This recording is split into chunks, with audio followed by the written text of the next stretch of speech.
शहीद भगतसिंग चौक द्वारका येथील श्री टेंबलाई माता मंदिरात आयोजित करण्यात आलेला मूर्ती प्राण प्रतिष्ठा सोहळा व 125 वर्षे पुरातन मंदिराच्या जीर्णोद्धाराचा धार्मिक सोहळा अत्यंत भक्तिमय आणि उत्साहपूर्ण वातावरणात संपन्न झाला। 3 दिवस चाललेल्या या धार्मिक महोत्सवात परिसरातील हजारो भाविकांनी उपस्थित राहून दर्शन व धार्मिक विधींचा लाभ घेतलाय। सोहळ्याच्या पहिल्या दिवशी भव्य शोभायात्रा व मिरवणूक काढण्यात आली। पारंपरिक वाद्यांच्या गजरात आणि जयघोषात निघालेल्या या शोभायात्रेला भाविकांचा उत्स्फूर्त प्रतिसाद लाभला। डोक्यावर कळस घेऊन आलेल्या महिलांचा सहभाग लक्षणीय होता। दुसऱ्या व तिसऱ्या दिवशी गणपती पूजन, पुण्याह वाचन, मंडळ स्थापना, देवता हवन, विविध धार्मिक संस्कार व वैदिकीय मंत्रोच्चारात पूजन विधी पार पडली। त्यानंतर महंत पंचमुखी हनुमान मंदिराचे व दिगंबर आखाड्याचे कुंभमेळ्याचे मुख्य प्रवक्ते भक्ती चरणदास महाराज यांच्या शुभ हस्ते मूर्ती प्राण प्रतिष्ठा सोहळा विधिवत संपन्न झाला।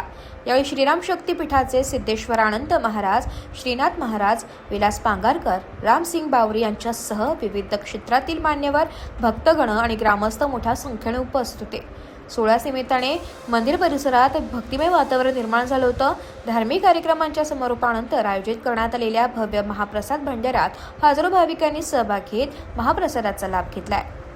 हा सोहळा हिंदू एकता आंदोलन पक्ष प्रणित शहीद भगतसिंग क्रांती दल मंडळ ट्रस्ट, अखिल महाराष्ट्र कातारे शिकलकर समाज संघ व श्री टेंबलाई माता भक्त मंडळ यांच्या संयुक्त विद्यमाने आयोजित करण्यात आला होता।